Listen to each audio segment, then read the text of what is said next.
I was dead. And what I saw changed everything.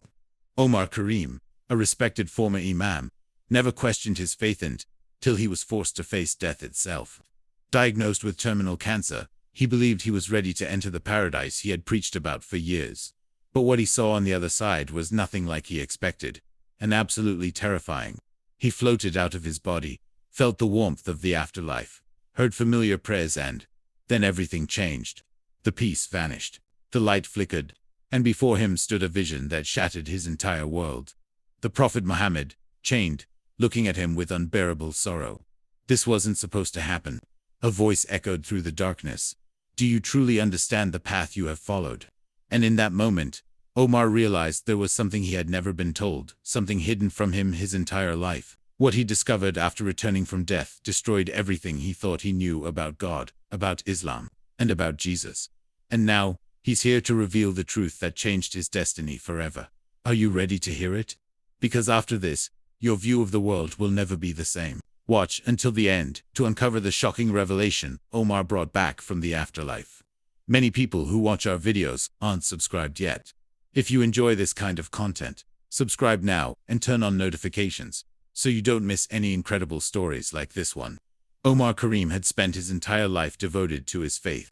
As an imam, he had led prayers, guided his community, and taught the Quran with unwavering conviction. But none of that prepared him for the moment he found himself lying in a hospital bed, his body frail, consumed by stage 4 pancreatic cancer. The doctors had done everything they could, yet his condition deteriorated rapidly. He could hear the beeping machine slowing down, his wife's muffled sobs in the background, and then it happened. One moment, he was gasping for air, clutching his chest as the world faded around him. The next, he was outside his body, staring down at himself. The sight was surreal. His lifeless form lay motionless on the hospital bed while doctors rushed around, shouting orders. He should have been terrified, but instead, there was an eerie calm. It was as if all the pain, all the suffering had lifted. He tried to speak, to reach out, but his hands passed through everything like smoke. That's when he realized he wasn't alive anymore. The gravity of the moment hit him like a wave. Was this death? Had everything he believed in led to this? As he floated above the room, he noticed details he shouldn't have been able to see. A nurse dropped her pen, cursing under her breath. His wife clutched a prayer bead so tightly that her knuckles turned white. Every detail was crystal clear, but none of it made sense. If he was just a soul, where was he supposed to go? He expected an angel, a guide, something, but there was only silence. Then, in the distance, a faint glow appeared, warm, inviting.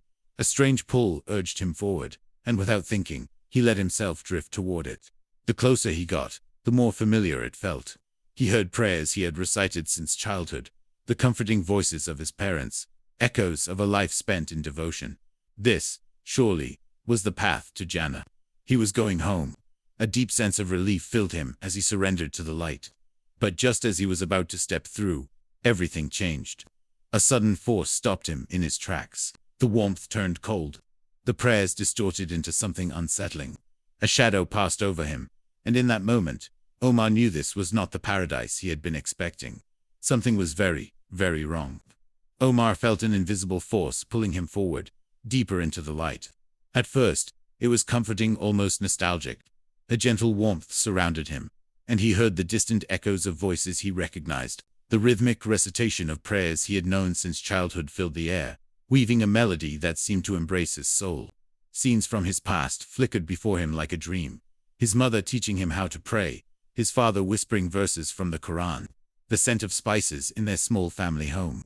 It felt like returning to a place he had always known, a place of peace. He continued drifting toward the light, and with every passing moment, the overwhelming sense of tranquility grew stronger. The weight of his illness, the years of suffering, the fear of death, everything had melted away. Was this Jannah? It had to be. The golden glow ahead seemed endless, stretching far beyond anything he could comprehend. Then, he noticed something strange. The prayers around him started changing. The words he had known all his life became distorted, blending into unfamiliar sounds. The once clear recitations turned into murmurs, then whispers, then something else entirely. A chill ran through him. The warmth began to fade, replaced by an unsettling sensation creeping into his very being. Omar hesitated. Something felt off. He looked around, expecting to see angels or the gates of paradise. Instead, the light before him seemed to shift, flickering as though it was no longer stable. He suddenly felt a pull stronger, more forceful, urging him to keep moving forward. But for the first time, he felt resistance within himself. Doubt. Was he really going where he was supposed to? The whispers grew louder, more urgent, but they no longer sounded like prayers. It was as if voices were trying to tell him something he wasn't ready to hear. Then, in the distance, he saw something or someone waiting for him. The outline of a figure. Omar's breath caught in his throat. Though he no longer had lungs to breathe, he knew that silhouette. He had spent his entire life devoted to his teachings, his example, the Prophet Muhammad. But something was wrong. He wasn't standing in radiant glory. He wasn't welcoming Omar into paradise. Instead, he was bound in chains, and he looked sorrowful. Omar stopped moving. His entire being trembled. This wasn't what he had been taught. This wasn't what was supposed to happen, and yet, it was happening. Omar's mind raced as he stared at the chained figure before him. This couldn't be real. The Prophet Muhammad was supposed to be in paradise, honored and exalted, not bound in sorrowful captivity. His robes were tattered, his face etched with deep anguish. Omar tried to move closer, but an invisible force held him back. His instincts screamed at him to turn away, to deny what he was seeing, but he couldn't. The air around him grew heavier, thick with an oppressive presence he couldn't name. The warmth was gone. The peace had vanished. All that remained was an overwhelming sense of dread. He opened his mouth to speak, but no words came out. Then, as if sensing his thoughts, the Prophet slowly lifted his head. His eyes dark, heavy with sorrow, locked onto Omar's. And in that moment, Omar understood something that shook him to his core. This was not a place of reward. This was not Jannah. A deep, guttural voice echoed from the darkness surrounding them. A voice that seemed to shake the very foundation of his soul. Do you truly understand the path you have followed? It wasn't a question. It was a challenge. Before Omar could react, the vision around him shifted violently. He was no longer in the presence of the Prophet. Instead, he saw scenes from history unfolding before him, faster than he could process. The Kaaba, long before Islam, surrounded by worshippers of different gods. Ancient rituals he had never learned about. Statues of deities, their names unfamiliar, yet strangely significant. He watched in horror as the history of his faith unraveled before his eyes, revealing things he had never questioned, things he had never dared to consider. His heart pounded, though he no longer had a heart to beat. He wanted to look away, to close his eyes, but he couldn't. The voice spoke again, louder this time, resonating in every fiber of his being. The truth has been hidden. Will you see it? Omar's entire existence seemed to tremble under the weight of those words. He felt his very identity being torn apart, everything he had built his life upon crumbling in an instant. He wanted to scream, to deny it all, to cling to what he had always believed. But deep down, an even greater fear crept into him. What if it was true? Omar's surroundings began to blur, the darkness closing in. A suffocating terror gripped him as he felt himself being pulled back to his body, back to the world he had once known. But he knew, without a doubt, that nothing would ever be the same again. Omar woke up with a violent gasp, his body drenched in sweat, his heart hammering against his ribs. The sterile white walls of the hospital room felt foreign, almost unreal. Nurses rushed in, calling his name, their voices distant and muffled. He had returned back to life, back to the world he had always known. But something was different. Something was broken. His mind replayed the vision relentlessly, the sorrowful eyes of the Prophet, the chains, the booming voice demanding answers. The weight of what he had seen crushed him, making it hard to breathe. For days, he remained silent, unable to put his experience into words. He had been raised to believe that Islam held the ultimate truth, that the Prophet Muhammad was the final messenger, that Allah was the one true God. And yet, why had he seen what he saw? Why had the Prophet appeared bound in sorrow? Why had he been shown those ancient worshippers? His mind swirled with doubt, something he had never allowed himself to entertain before. He had been taught that questioning faith was dangerous, blasphemous. But now, he had no choice. Late at night, when the hospital was quiet, Omar reached for his phone with trembling hands. He typed cautiously, as if fearing that even searching for certain words might condemn him. Pre-Islamic worship of Allah, origins of the Kaaba, Allah and ancient deities. The results flooded his screen, and what he read sent a chill down his spine. Long before Islam, Allah had been worshipped among other gods. The Kaaba had been a center of polytheistic rituals. The truth was buried in history, obscured by centuries of religious teachings. He scrolled deeper, his breath shallow, his fingers cold. Was everything he had believed a distortion of something older? The weight of his discovery pressed on him like a heavy stone. He closed his eyes, rubbing his temples, as if trying to will away the creeping realization. If Islam was the ultimate truth, why had he been shown this? He wanted to dismiss it as a hallucination, a trick of his dying brain. But the voice that had spoken to him in that dark, terrifying void still echoed in his mind. The truth has been hidden. Will you see it? Omar shut off his phone and stared at the ceiling. His entire life had been built upon his faith. His community, his family, his very identity, everything revolved around it. If he admitted that something was wrong, if he even entertained the idea that he had been misled, what would that mean for him? For everything he had ever known? He wasn't ready to face those answers. Not yet. But deep inside, he knew this wasn't over. Omar had always been a man of certainty. His faith had been his anchor, his guiding light. But now, that foundation was crumbling beneath him, and he felt like a man stranded in the middle of the ocean, no shore in sight. The questions gnawed at him, relentless and unforgiving. He tried to push them away, to silence them with prayer, but every time he closed his eyes, he saw the prophet in chains. He heard the voice asking him if he truly understood the path he had followed. And worst of all, he felt the weight of something he had never known before: doubt. He became distant, withdrawn. His wife noticed it first. "What's wrong with you?" she asked one evening, as they sat in their small living room. Omar hesitated. How could he possibly tell her? How could he put into words the turmoil raging inside him? "I'm just tired," he muttered. But she wasn't convinced. "No, this is something else. You don't even pray like you used to." That stung. He wanted to argue, to deny it. But she was right. The words of his prayers felt hollow now, like an empty ritual performed out of habit rather than conviction. His community noticed too. People at the mosque whispered when he walked past, their eyes filled with suspicion. An imam was supposed to be unwavering, a pillar of strength. But Omar felt like a man carrying a secret too heavy to bear. He still led prayers, still recited the Quran, but deep inside, he wondered, did he still believe the words he was speaking? He searched for answers in Islamic texts, but instead of reassurance, he found contradictions. Passages he had never questioned before, suddenly standing out like warnings. It terrified him. Late at night, when he was alone, he turned back to his research, desperate for clarity. He read about pre-Islamic Arabia, about the evolution of religious beliefs, about connections he had never been taught. Each discovery felt like a dagger, cutting away at everything he had once held sacred. He tried to stop, to ignore it, but it was too late. The seed of doubt had been planted, and it was growing. He thought about the vision, about what he had been shown. Had he been warned? Had he been given a chance to see the truth? Sleep became a luxury. His mind refused to rest. Every answer he found only led to more questions.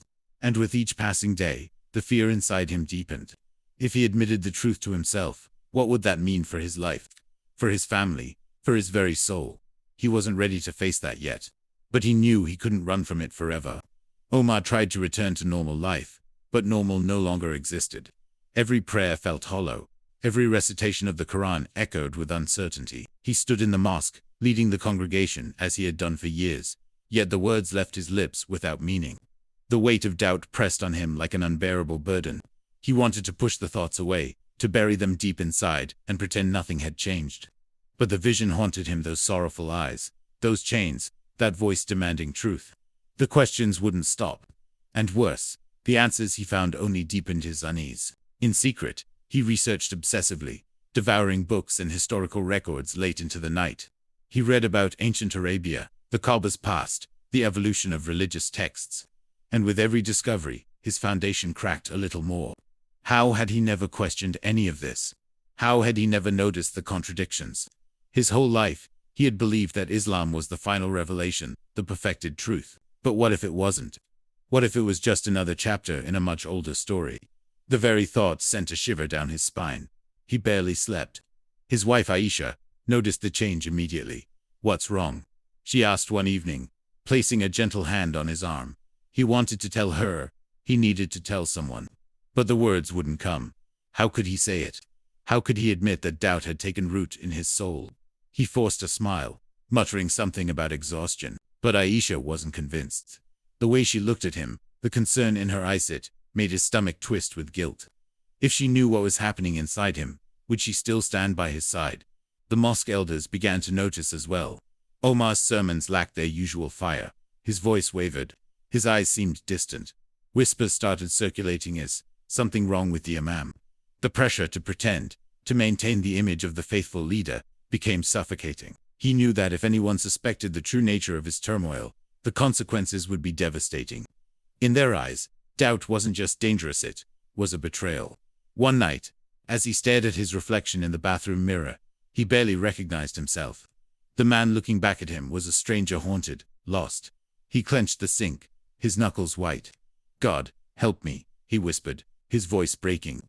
But the silence that followed was deafening, and for the first time in his life, he wondered if anyone was truly listening. Omar's inner turmoil soon became impossible to hide. His wife Aisha watched him with growing concern. He was no longer the strong, confident imam she had married. He barely spoke at home, barely ate. At night, he would wake up drenched in sweat, gasping for air, as if trapped in a nightmare he couldn't escape. One evening, as they sat in silence at the dinner table, she finally confronted him. "Omar, something is wrong. You are not yourself. Please, tell me what is happening." He hesitated, his fingers tightening around the edge of his plate. How could he explain? How could he put into words the fear, the doubt, the unbearable weight of questioning everything? I've just been thinking a lot," he finally said, his voice barely above a whisper. Aisha studied him carefully, her dark eyes filled with unspoken questions. "Thinking about what?" she pressed. He looked away. "Faith," he admitted. The word felt heavy, dangerous. Her expression changed instantly. A mix of fear and shock crossed her face. "What do you mean?" she asked, her voice barely steady. Omar knew that one wrong word could shatter everything between them. I've been struggling," he said carefully. "There are things I've seen, things I've read, that I can't ignore." Aisha's hands trembled as she set down her glass of water. "Omar, you are an imam. You lead people. This is not." She stopped herself, exhaling shakily. "This is dangerous." And she was right. The whispers in the community had grown louder. People sensed that something was wrong. Some of the elders began questioning whether Omar was fit to continue leading prayers. A few even pulled him aside, their voices laced with suspicion. "You seem distant lately," one of them said after Friday prayers. "Is there something you need to confess?" The weight of their expectations crushed him. Confess, if only they knew.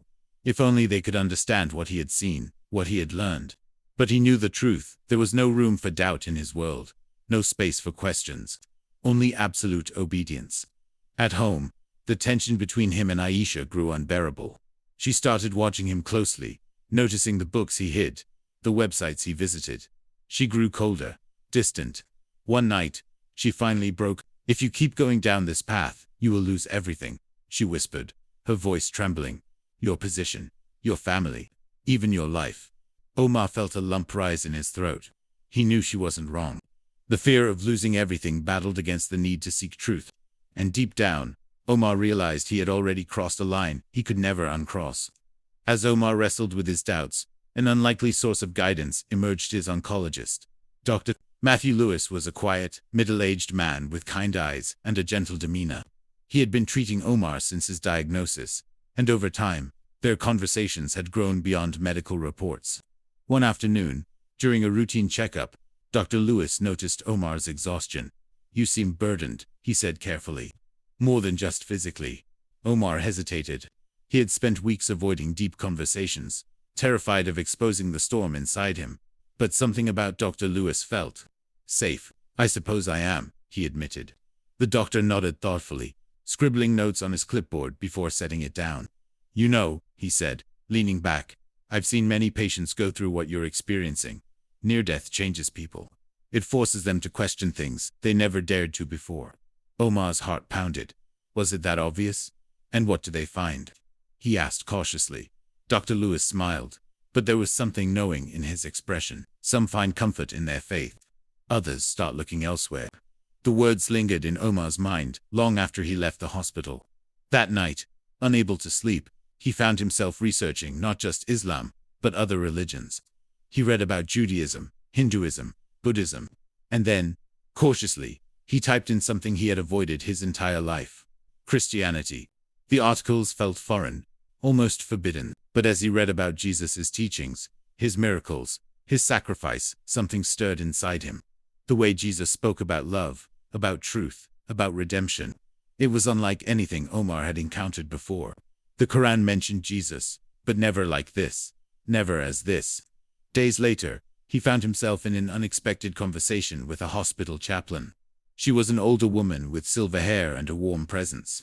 "You've been searching?" she said after they exchanged pleasantries. It wasn't a question, it was a statement. Omar froze. He'd swallowed hard. "I don't know what I'm looking for." The chaplain smiled. "Maybe you do." Omar wanted to argue, to push back, but the truth was undeniable. Something deep inside him was searching. And for the first time, he wondered if the answers he had been running from were closer than he ever imagined. Omar sat in the hospital chapel, staring at the simple wooden cross on the wall. It was the first time in his life he had willingly stepped into a Christian place of worship. The room was quiet, filled with a strange sense of peace that unsettled him. He had spent his entire life believing that Christianity was flawed, that the Bible had been corrupted, that Jesus was only a prophet. And yet, here he was desperate for answers, drawn to something he couldn't explain. The door creaked open, and Dr. Lewis walked in. "I thought I might find you here," he said, taking a seat beside Omar. There was no judgment in his voice, only understanding. After a long silence, Omar finally spoke. "I don't know why I'm here," he admitted, "but I can't ignore this feeling. Ever since I returned, it's like something is pulling me toward Jesus." Dr. Lewis nodded. "You said you were searching. Maybe this is where your search leads." He reached into his coat pocket and pulled out a small, well-worn Bible. "Have you ever read his words for yourself? Not what others say about him, just him." Omar hesitated. He had studied the Quran his whole life, memorized its verses, debated theology with scholars. But the Bible, that was dangerous. That was forbidden. And yet, his fingers trembled as he took the book from Dr. Lewis's hands. He opened it cautiously, his eyes scanning the pages, until they landed on a verse that sent shivers through his entire being. "I am the way, the truth, and the life. No one comes to the Father except through me." John 14:6. Omar's breath caught in his throat. The words hit him with a force he couldn't explain. It wasn't just a statement, it was a challenge. If this was true, if Jesus was the way, then everything Omar had believed was wrong. His entire life had been built on a foundation that could no longer hold him. Tears welled in his eyes. He had resisted for so long, clinging to the familiar, afraid of what lay beyond. But deep inside, he knew he couldn't turn back. Not now. Not after everything. For the first time in his life, Omar whispered a prayer that wasn't in Arabic, wasn't directed toward the God he had always known. Instead, he uttered a simple, trembling plea. "Jesus, if you are the truth, show me." Omar had always imagined that leaving Islam, if such a thing were even possible, would feel like walking off a cliff into endless darkness. But as he sat in the chapel, holding the Bible in his trembling hands, he realized something astonishing. It didn't feel like falling. It felt like being caught. For weeks, he had battled an internal war. Fear of betraying his family, fear of losing his community, fear of turning his back on everything he had known. But the more he read the words of Jesus, the more that fear melted away. He had never encountered a love so profound, so personal. Unlike the distant, unknowable Allah he had worshipped all his life, Jesus spoke of a Father one who wanted to be known, who wanted a relationship with him. The weight of his past, his doubts, his sins, it was as if Jesus had already seen them all and was saying, "Come anyway." The night before his baptism, he barely slept. He knew this step would change everything. He would be seen as an apostate. His name might be erased from his family's memory. But for the first time, none of that mattered. The only thing that mattered was the truth. And deep in his soul, he knew Jesus was the truth. The water was warm as he stepped into the baptismal pool. Dr. Lewis stood beside him, guiding him through the process. "Omar, do you accept Jesus Christ as your Lord and Savior?" His throat tightened, his heart pounded. He took a deep breath. "I do." As he was lowered into the water, a lifetime of doubt, fear, and bondage washed away. And when he emerged, gasping for air, he wasn't just alive, he was free. A peace unlike anything he had ever known flooded his being. The chains he had seen in his vision, the sorrowful eyes of the prophet, the haunting voice demanding truth. All of it faded. And then, something even more miraculous happened. Days later, When he returned to the hospital for a routine checkup, the doctors were stunned. The cancer that had ravaged his body, the terminal disease that had given him mere months to live, was gone. Completely. No medical explanation. No logical reason. Just gone. Tears streamed down his face as he realized what had happened. Jesus hadn't just saved his soul, he had saved his life. Omar had lost everything: his title as an imam, his standing in the community, even his connection with most of his family. But in place of everything he left behind, he had gained something far greater: the truth. And with that truth came a mission. He couldn't stay silent. At first, he shared his story cautiously, only with those he trusted. But the more he spoke, the more he saw how many others lived, trapped in the same fear, the same unanswered questions that had once consumed him. There were others, just like him, who had doubts but were too afraid to voice them. Others who had felt the call of Jesus but didn't know how to respond. Omar knew he had to be the voice for them. He started online, anonymously at first. His testimony spread like wildfire. People from all over the world reached out, some curious, some angry, some desperate for answers. He received threats, warnings to stop speaking, but there was no turning back. Jesus had set him free, and he would spend the rest of his life helping others find that same freedom. As the years passed, he traveled, spoke at churches, and met others who had walked a similar path. Every time he shared his story, he saw the same expression in the crowd, the mixture of shock, wonder, and hope. He had been a man who faced death and returned with a truth that shattered everything he had once believed. And yet, that truth had saved him. Now, whenever he stands before a new audience, he finishes his testimony with the same words: "I was willing to die for a lie, but now, I live for the truth. And the truth has a name: Jesus Christ." Omar died believing he knew the truth. But when he returned, he realized everything he thought he knew about God was wrong. He found peace, healing, and a new life. But he had to lose everything to get there. Now, let me ask you, what if this happened to you? If you had a near-death experience that shattered everything you believed, would you have the courage to question it? Or would you cling to what's familiar, even if it was a lie? Drop a comment below. Do you think NDEs are real? What would you do in Omar's place? I want to hear your thoughts. And don't forget, subscribe to the channel and turn on notifications so you don't miss more powerful stories like this one. If this video impacted you, share it with someone who needs to hear this message. Now, click on the next video on the screen for more shocking near-death experiences.